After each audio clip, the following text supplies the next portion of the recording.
बिना सत्संग से विवेक जागृत नहीं होता, और सत्संग भी सबको नहीं मिलता है। बोले राम कृपा बीनु। घर से चले थे, महाराज जी की कथा सुनने, रास्ते में पुराने मित्र मिल गए, तमाकू में ही बिद गए, कथा पूरी हो गई। अब बाद में जब गए तब तो वहां भागवत भगवान पापियों को पाप से है तारती। भागवत भगवान की आरती सुनाई दी, गए थे कथा को और धाम में फंस गए। बोले महाराज निकले तो कथा के लिए थे, पर गड़बड़ कहाँ हो गई। बोले राम कृपा बिनु सुलभ न। अच्छा बैठ भी गए तब भी गड़बड़ हो गया, जूता चप्पल नए पहन करके आए, बड़ी टेंशन हो गई। कथा में तो बैठ गए, भीड़ ज्यादा है, कोई पहन के ना चला जाए।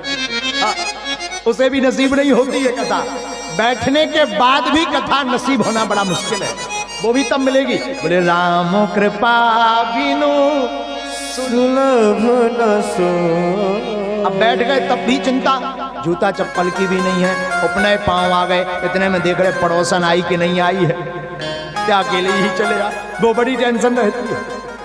अरे भैया सत्संग सबको नहीं मिलता, ये मन बड़ा लालची समझे नहीं गवार, भजन करन को आलसियो भोजन को तैयार। ये मन बड़ा खतरनाक है, भजन करने में से आलस आती है, नाना प्रकार के प्रपंच दिखाई देते, पर भोजन के लिए बड़ा तैयार रहता। लेकिन राम कृपा बिनु सुलभ न सोई। बिना राम जी की कृपा के, बिना भगवान का सत्संग, भगवान की कथा सुन पाना असंभव है। सत्कर्म करो, उद्यम करो नारद जी। अब नारद जी चिंता में पड़ गए, कौन सा सत्कर्म करवे। चलो महात्माओं से पूछते हैं। अब गए महात्माओं से पूछने, एक तो ये ब्रह्मा जी के बेटा, जहां इनका जो नाम सुने सो आंख कान मीच करके मौन धारण कर ले, वे महात्मा जी अभी साधना में है, अभी नहीं उठेंगे। तो नारद जी कहते हैं भैया इसी चिंता में घूमते घूमते हम यहाँ पर आ गए, तब तक आपके दर्शन हो गए। आवत यही सर अति कठिनाई, आवत यही सर अति कठिनाई, राम कृपा बिनु आए न जाई। इस सत्संग में आने में बड़ी कठिनाइयां हैं, बिना राम की कृपा के आ पाना बड़ा मुश्किल है। अब क्या था, अब चारों कुमारों ने रास्ता बता दिया नारद जी। तो नारद जी कहाँ घूम रहे हो, क्या जरूरत है। अरे भैया जिस सत्संग की तुम चर्चा कर रहे हो, उस सत्संग का, आकाशवाणी का कोई और अर्थ नहीं, भागवत कथा ही वो सत्संग है। भागवत भगवान जय हो। फिर क्या था, चलो महाराज तो सुनाओ, श्री गणेश करो, यहाँ नहीं नीचे चलो। यहाँ क्यों नहीं, बोले ये बद्रीनाथ धाम है। अच्छा, बोले महाराज बद्रीनाथ धाम है तो यहाँ क्या दिक्कत है। बोले यहाँ पर कई लोग आ नहीं पाएंगे, इसलिए कथा वहां करवानी चाहिए जहां सब लोग आ जाएं। ये हम नहीं कह रहे हैं, भागवत कह रही है। तो बोले हो कहाँ, बोले गंगा द्वार समीपे तू। गंगा द्वार, गंगा द्वार कौन है, बोले हरिद्वार। बोलो हरिद्वार भगवान की जय हो। एक तो हरिद्वार, ऊपर से नीचे भी, ऊपर वाले महात्मा भी बद्रीनाथ वाले आ जाएंगे और नीचे वाले गृहस्थी भी पहुंच जाएंगे, इसलिए यहाँ कथा करवाई जाए।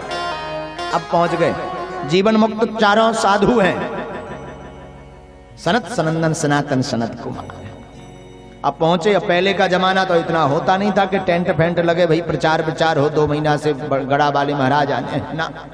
साधु फक्कड़ों की कथा, तो फक्कड़ों का काम बढ़िया जो है, रेतीली रेती का मंच बना दिया, गंगा के ही किनारे पर भागवत कथा प्रारंभ कर दी।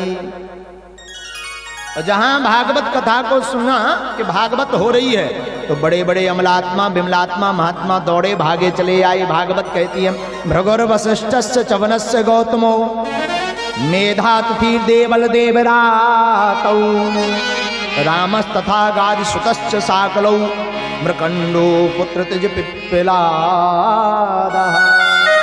भृगु वशिष्ठ देव ऋषि नारद सब भागे दौड़े हुए चले आए।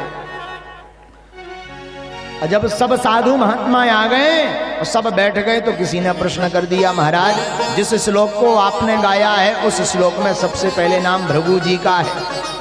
ये भृगु जी का ही नाम क्यों श्लोक में आगे लिया गया? बड़े बड़े पुराने पुराने महात्मा जिनकी दाढ़ी जमीन में गड़ गई उनको पाछे छोड़ दिया, इनको महाराज जी को आगे क्यों ले आए हो? बढ़िया जवाब दिया किसी ने, बोले भृगु जी का इसलिए नाम दिया कि ये तो आए ही है कथा सुनने, लेकिन जो भी इन्हें रास्ते में मिला उनको भी पकड़ पकड़ के ले आए, तो इनका भागवत में प्रमोशन हो गया। अगर आप आ रहे हैं, दो चार आस पड़ोस के लेकर के आ रहे हैं, तो आपका भी भागवत में प्रमोशन हो जाएगा और भगवान की नजर में आप भी आगे बैठ जाएंगे। इसलिए भृगोर वशिष्ठस्य चवनस्य गौतमौ, भृगु वशिष्ठ चवन ऋषि गौतम ऋषि सब पधारे। अब क्या था, भगवान जय जयकार करके, जय शब्दो नमः शब्दः शंख शब्दस्य तथैव च, जय जयकार करके कथा शुरू हो गई। और कथा प्रारंभ भई, सदा सेव्या श्रीमद् भागवती कथा, यस्याः श्रवण मात्रेण हरिश्चित्तं समाश्रये। वाह, बड़ा सुंदर जवाब देते हैं। भगवान की कथा को सदा सुनते रहो। सदा सुनने से क्या होगा? बोले यस्याः श्रवण मात्रेण, भगवान की कथा श्रवण मात्र से हरिश्चित्तं समाश्रयेत। बार बार जब आप भगवान की कथा को सुनोगे तो आपके चित्त पटल में हमारे गोविंद चिपक जाएंगे। आहा, भगवान की कथा एक बार नहीं, डले रहो दरबार में, धका धनी के खाओ, तो एक दिन ऐसा आएगा कि आप धनी हो जाओ। इसलिए कथा भी बार बार सुनो। कई लोग कहते महाराज अब एक बे तो सुन ली, बाई तो भागवत कंस बताओ, कृष्ण भगवान मार दें, अब का सुनने। बात बिल्कुल सही है। अच्छा, आपसे पूछा जाए, एक फिल्म को आपको एक बार दिखाया जाए, दो बार दिखाया जाए, तीन बार दिखाया जाए, चार बार दिखाया जाए, और जितनी बार देखोगे, और जब 5 बार देखोगे तो तुम्हें पूरा डायलॉग सब सिस्टम याद हो जाएगा। अब हीरो आएगा, विलन को ढिसुम ढिसुम मारेगा, अब गाना आएगा। 6वीं बार आपको फिर वही फिल्म लगाई जाए तो क्या तुम्हारा चित्त टिकेगा? तुम्हारा मन लगेगा क्या? बोर हो जाओगे, कहोगे भाई महाराज ये बता, के बदले जो है तो ऐड चाहे दिखा दो, काम चलेगा, पर फिल्म मत दिखाओ। हाँ जी या ना जी, ऐड में काम चला देंगे पर ये फिल्म मत दिखाओ, खूब देखे। लेकिन भाई भागवत की बात सुनो, एक बार सुन ली, 2 बार सुन ली, 4 बार सुन ली, 1000 बार सुन ली, पर जब भी सुनते हैं तब चित्त उल्टा ठहर ही जाता है, रुकने का काम नाम ही नहीं लेता है। बोले ऐसा क्यों? बोले फिल्म तो काल्पनिक है, ये तो सुंदरता वास्तविक नवीन नित्य प्रकट होकर के सुनाई जाती है। इसलिए तो श्रीमद् भागवती कथा कहते हैं। इसलिए सदा सुनो, और जितनी बार सुनोगे उतनी बार नई नजर आएगी, जितनी बार सुनोगे नया नया भाव नजर आएगा। और जहां जो है चारों सनत कुमारों ने कथा प्रारंभ की, तो भक्ति सुतौ तौ तरुणौ गृहीत्वा प्रेमे करूपा सहसा विरासी, श्री कृष्ण गोविंद हरे मुरारी, नाथेति नामानि मुहुर्वदन्ति। वाह, जहां कथा मधुर मधुर भगवान के श्लोकों को गाना शुरू किया तो भागवत का ऐसा प्रभाव पड़ा कि भक्ति देवी के जो दोनों बेटे थे ना, ज्ञान और वैराग्य, वो चैतन्य अवस्था में आ गए और भक्त समुदाय के साथ नाम संकीर्तन में लीन होकर के ताता थैया करके नाचने लगे और भागवत में मध्य में प्रकट हो गए। बोलो भक्ति देवी महारानी की जय हो। ये कथा का प्रभाव है। जैसे ही कथा में भक्ति देवी प्रकट भई तो कहा देवी कौन? अरे बोले महाराज हम वही भक्ति देवी हैं। धन्य है भागवत की महिमा का प्रभाव कि हमारे दोनों बेटे ज्ञान और वैराग्य दोनों नवीन हो गए हैं। महाराज सबको तो स्थान बनाया बैठने को, हम कहाँ बैठे? नारद जी बोले देवी जी अब आपको बैठने का एक ही स्थान है। बोले कौन? जितने भक्त यहाँ विराजमान है सब श्रोताओं के हृदय में जाकर के बैठ जाओ।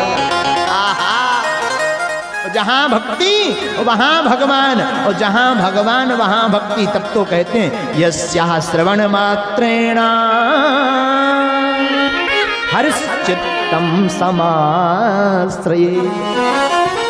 श्रवण मात्र से ही भगवान टेढ़ी टांग वाले श्याम सुंदर बनवारी बनमोहन गिरधारी गोविंद गोपाल गोवर्धन धारी श्री युगल सरकार हमारे चित्त में चिपक जाते हैं। और ऐसे चिपक जाते हैं कि फेविकोल का तो केवल ऐड है, हमारे ठाकुर का कोई ऐड नहीं है, फिर चिपकते ऐसे हैं कि जन्म जन्म छोड़ते भी नहीं है। ध्यान रखिएगा, इसलिए भगवान की कथा को सुनते रहिए।